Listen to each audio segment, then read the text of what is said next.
आप सब लोग आए हैं, मैं बस 2 मिनट ये जानना चाहता हूँ आप लोगों से, आप कितने साल से इस लाइन में हैं, कितने साल से आप अपना वर्कशॉप आप चला रहे हैं, और BS6 क्या प्रॉब्लम आपको आती है स्पेशली BS6 में, और BS6 का जो भूत है हुआ है वो आपके माइंड से तो आज निकल जाएगा बिल्कुल जब आप वापस जाओगे। लेकिन उससे पहले एक मिनट में आपसे सुनना चाहता हूँ कि आपको BS6 बाइक में क्या परेशानी आती है और आप अपना वर्कशॉप कितने साल से आप चला रहे हैं, कितनी गाड़ी आप एक महीने में सर्विस करके दे देते हैं। उसके लिए एक बार लोकेश सर एक बात कर लीजिए। सर आपका नाम, आप कहाँ से आए हैं, कितने साल से आप वर्कशॉप चला रहे थे और क्या परेशानी आपको आती है, एक महीने में कितनी बाइकों को आप सर्विस रिपेयर करके दे देते हैं। सर मैं टोंक फाटक से हूँ, मेरी की वर्कशॉप है जी, सुष्मिता होंडा सर्विस पॉइंट के नाम से, और BS6 गाड़ियाँ सर्विस करते ही है, वैसे कोई दिक्कत आती नहीं है, बाकी वायरिंग संबंधी बहुत ज़्यादा प्रॉब्लम आती है। ठीक है। और कितने साल से वर्कशॉप है सर आपका? वर्कशॉप सर 7-8 साल हो गए। पहले मैं 8 साल। हाँ जी। पहले मैं खुद ही कंपनी में जॉब करता था, होंडा जी। टू व्हीलर में था मैं। तो ओवरऑल एक्सपीरियंस कितना है आपको?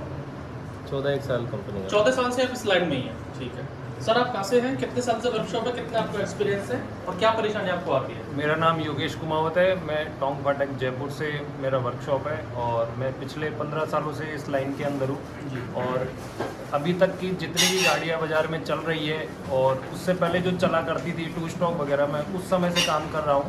और आज BS6 का दौर हो गया और BS6 के साथ BS7 भी लॉन्च हो गई है और पेट्रोल के साथ उसमें एथनॉल जैसी चीज़ों का मिश्रण कर दिया गया है, जो काफ़ी चैलेंजिंग और टफ काम हो गया है लोकल मैकेनिक के लिए। तो जानकारी के अभाव में वो उन गाड़ियों को परफेक्टली नहीं कर पाते चैलेंज के साथ। इस चीज़ से बचने के लिए आज वीडोल वालों ने हमारे साथ ये प्रोग्राम रखा है, जिसके अंदर वो BS6 की कंप्लीट ट्रेनिंग देंगे और जितने भी अनुभवी और पुराने जो मैकेनिक भाई हैं जिनको नॉलेज नहीं थी, वो आज शायद यहाँ से कुछ प्राप्त करके लेके जाएंगे। नमस्कार, मेरा नाम मोहसिन है, मैं सांगनेर से हूँ। कितने साल का एक्सपीरियंस है सर आपको? 14-15 साल का। 14-15 साल का। ठीक है। आपकी वर्कशॉप है आपकी? जी सर। क्या परेशानी सर आती है BS6 में आपको? जी वायरिंग इशू आती है। वायरिंग इशू आता है। ठीक है सर, आपका नाम, कितने साल से आप एक्सपीरियंस है आपको? मेरा नाम मुकेश चंद धाकड़ है, जी सर। जगतपुरा में वर्कशॉप मेरा। जी। मेरा वर्कशॉप है 1994 से 1994 तो से कितने साल हो गया सर? है जी। कितने साल हो गए? लगभग 29-30 साल। हाँ, अब साल जोड़ लो जी। आगे कि जितनी भी नई नई टेक्नोलॉजी आ रही है तो मिस्त्री को तो नई टेक्नोलॉजी से लड़ने में दिक्कत तो आती है, जी। क्योंकि पढ़ा लिखा तो इतना है नहीं है। जी। और कई पुराने समय की बातें करें तो पुराने समय की गाड़ी आज की तारीख में कोई भी नहीं है। बिल्कुल सही बात है। ठीक है। पुराने समय का अगर अनुभव बात करें तो पुराने समय की गाड़ी तो लूना, स्वेका, एटलस, हीरो पोके, जी। मतलब टू मुपेडों स्ट्रोक में जो आती थी ज़्यादातर। हाँ, सब टू स्टॉक थी, राजदूत, यजदी, जावा, सिर्फ बुलेट। अभी आपको BS6 में प्रॉब्लम आती है करने? अब BS6 में यह है कि जैसे गाड़ी को धो दिया, चाहे मैं धोऊँ या कस्टमर धोए, और कहीं भी कुछ भी बल्ब के अंदर भी पानी अगर चला गया तो फ्यूज उड़ाएगी सीधा ही। उसमें जो फ्यूज दिए हैं वो इसीलिए जो 6 फ्यूज है उसमें जी। एक रो में, है ना, कि जिस पॉइंट पे कोई गड़बड़ी आएगी उस पॉइंट का ही फ्यूज उड़ेगा। ठीक है। तो ये कोई मिस्त्री मेरा जैसा भाई है उसे पता है तो वो माई पॉइंट पहुंचेगा, नहीं पता है तो वो फंसेगा। ठीक है। तो स्कैनर चलाना सर आपको आता है BS6 का? स्कैनर ऊपर मीटर नहीं, स्कैनर जो लैपटॉप गाड़ी में स्कैनर फोन जैसा लगता है। नहीं। आप सर? सर मेरा नाम गजेंद्र है, जी। Vikas auto repair Kundanpura, Indira Gandhi sector 2 में दुकान है मेरी, और 17 सितंबर सन 1997 से काम कर रहा हूँ मैं। 1997 से? हाँ। तो लगभग आपको 26 साल हो गया। हाँ सर, और 13 जून 2007 से मैं पर्सनल मेरी दुकान कर रहा हूँ। और वैसे तो आज तक कोई दिक्कत आती नहीं है, और दिक्कत तो आती ही रहती है क्योंकि एक से एक नई टेक्निकल आ रही है। BS6 में थोड़ी दिक्कत आती है, वायरिंग वगैरह में कुछ वैसे भी आ जाती है, तो इसका सोल्यूशन करने के लिए इन्होंने वीडियो वालों ने आज मीटिंग रखी है। ठीक है सर। आप? सर मैं रामपुरा रोड से हूँ, मेरा नाम दिनेश कुमार बेरुआ है। जी।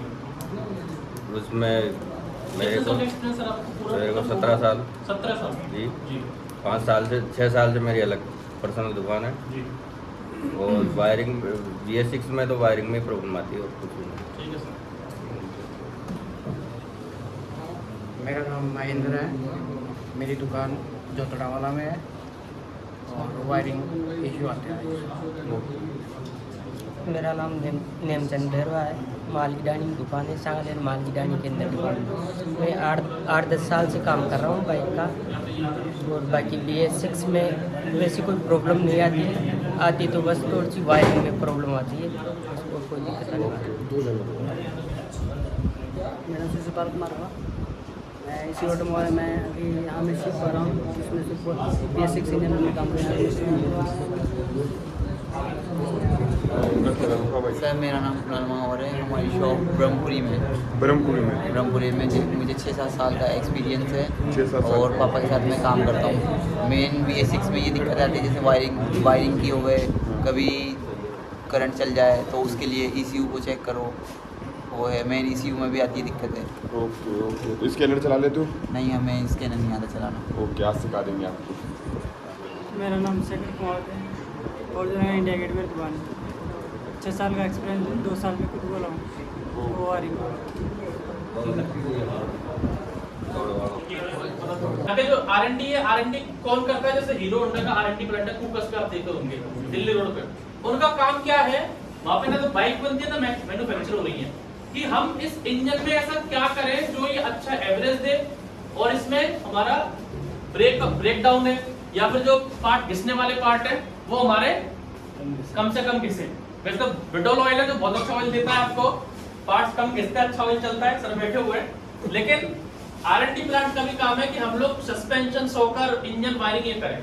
तो अभी हम लोग जो इंजन जो ले रहे हैं, चाहे वो BS4 हो या BS6 हो, अंदर की जो मैकेनिज्म है, मैकेनिज्म है, वो दोनों की लगभग कॉमन है। सेंसर बढ़ाए बस हम लोगों ने, मैकेनिकल बात कर रहा हूं मैं, मैकेनिकली वो दोनों इंजन एक ही है। बस हम लोगों ने क्या किया है, कार्बोरेटर को रिप्लेस करके फ्यूल इंजेक्टर लगा दिया है। BS6 में कितने वो होते हैं सेंसर? BS6 में कितने सेंसर होते हैं? आपके पास आती होगी गाड़ी, आपने किया होगा 1-2 गाड़ी, टोटल कितने होते हैं पहले बता दो। 5 के नाम बताओ।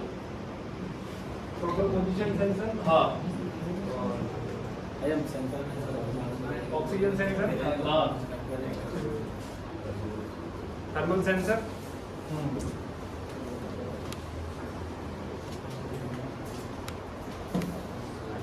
थ्रोटल बॉडी में भी लगा हुआ रहता है।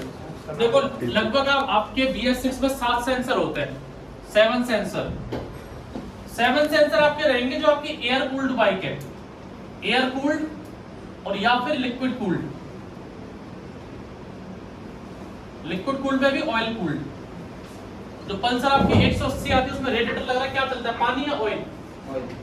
ऑयल चलता है। वो कौन सा इंजन है आपका? Oil cooled. स्प्लेंडर वाला कौन सा? Air cooled.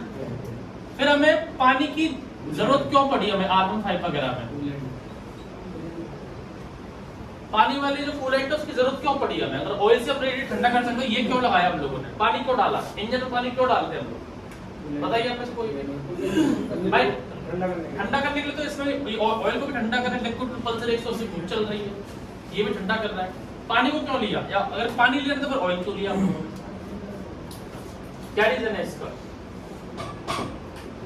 पानी जल्दी गर्म होता है तो ठंडा होता है, और ऑयल एक बार देर से गर्म हो गया तो जल्दी ठंडा ना सके। आपका जो इंजन है वो कितने डिग्री पे काम करता है?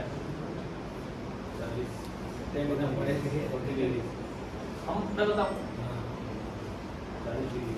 आप इसका एग्जांपल है देसी भाषा में। आप सुबह जब सर्दियों में गाड़ी स्टार्ट करते हो, बंद हो गई, फिर स्टार्ट गई, फिर बंद हो गई, फिर आप क्या करते हो? रेस मारी। क्यों रेस मार रहे हो? इसको हीट बनाने के लिए हीट दे रहे हो। तो जब इंजन हीट रहेगा तभी इंजन काम करेगा। आप सुबह सुबह सो रहे हो, मैंने आपको उठाया भाई साहब, भाभी सर इसमें एक बात भी तो है, मैं उसी चीज में आऊंगा, फिर आपको क्वेश्चन दूंगा मैं। एकदम रेस दे दोगे, एकदम रेस नहीं लेनी है आपको, लेकिन आइडल में स्टार्ट हो गया। अपन तो मिस्त्री नहीं देते हैं, पर आप यूज करता है वो तो एकदम रेस देगा ना। हम लोग रेस क्यों ले रहे हैं? हमको तो धीरे धीरे चलना चाहिए। आप तो धीरे लो, आप तो तेज लो। वो तो आइडल में एक संग नहीं देनी, लेकिन देते हैं कस्टमर तो सुबह सुबह देते हैं। लड़कियां हो करती है, आपने स्लो लिया, उनने तेज लिया, लेकिन क्यों ले रहे हैं हम लोग? रेस क्यों ले रहे हैं? मुद्दा रेस है, गर्म करने के लिए। आपका जो इंजन आते हैं चाहे कार के हो बाइक के, उनको 80 डिग्री चाहिए प्रॉपर काम करने के लिए। टेम्परेचर कितना? 80 डिग्री आपको टेम्परेचर इंजन का होना चाहिए प्रॉपर काम करने के लिए। कार में आप देखिए एक पंखा लगा रहता है आपका कार के अंदर एक मीटर आता है। कार के अंदर जैसे पुरानी जीप वगैरह थी, मार्शल जीप आती थी, उसमें मीटर रहता था 0, 80, 120, 80 पे रहना जरूरी है। ऐसी कार में आता है उसमें लिखा नहीं रहता, लेकिन उस मीटर उसके बीच में रहती है, बीच मतलब 80 डिग्री। 80 डिग्री पे ही आपका जो ये इंजन है वो प्रॉपर काम करेगा, जिसको बोलते हैं आईसी इंजन। जो आपका इंजन है 4 स्ट्रोक 80 डिग्री में काम करेगा। 80 डिग्री हुआ तो नीचे काम नहीं करेगा, वाइब्रेशन करेगा, पिकअप तोड़ेगा। अब इसमें रीजन क्या है कि इसके जो हमारे एल्यूमिनियम के पार्ट्स है, ऑयल है, ऑयल जितना गर्म होगा उतना पतला होता है, जितना ठंडा होगा उतना गाढ़ा होता है। आप शिमला में जाएंगे, आप और कहीं जाएंगे, स्विट्जरलैंड में, वहां की गाड़ियों में, बाइक में भी और ट्रक्स में भी, कार में भी डीजल टैंक में हीटर लगे हुए हैं। और दूसरा वहां पर क्या मिक्स करते हैं हम लोग, ग्लिसरीन। आपकी जो ग्लिसरीन है उसको फ्रिज में रखो, वो जमेगी नहीं कभी भी, ग्लिसरीन कभी जमती नहीं है। तो हम लोग ऐसे फ्यूल में, ऐसे ऑयल में कहाँ यूज करेंगे, ठंडे इलाकों में ग्लिसरीन यूज करते हैं, ऑयल जमेगी। तो ऑयल को गर्म होना जरूरी है, उसको बोलते हैं viscosity, viscosity index, viscosity index. एक आपके 3 ऑयल है, एक ही ऑयल है, एक ही ऑयल है, एक ही ऑयल है। आपने 3 ऑयल थाली ली, थाली में ऑयल किया, अब थाली को आप सीधा खड़ा कर दो, एक थाली को गर्म करो, एक को कम गर्म करो, एक को ठंडा रहने दो। तो जब सबसे गर्म वाली उसका ऑयल फटाफट से बह के नीचे आ जाएगा, कम गर्म वो धीरे धीरे आएगा, जो ठंडा है वो वहीं पर चुपका रहेगा। अगर इंजन ठंडा रहेगा तो ऑयल का फ्लो प्रॉपर इंजन में होगा नहीं। दूसरा हमारे पार्ट आता है, उसको बोलते हैं पिस्टन आता है। किसका रहता है पिस्टन? एल्यूमिनियम का टेम्परेचर मात्र रहता है 600 डिग्री। एल्यूमिनियम तो 600 डिग्री में पिघल जाएगा। एल्यूमिनियम का टेम्परेचर कितना रहता है? 600 डिग्री पे ये पिघल जाएगा। लेकिन हमारे पिस्टन सिलेंडर के अंदर तो 2000 सीसी तक टेम्परेचर पहुंच जाता है।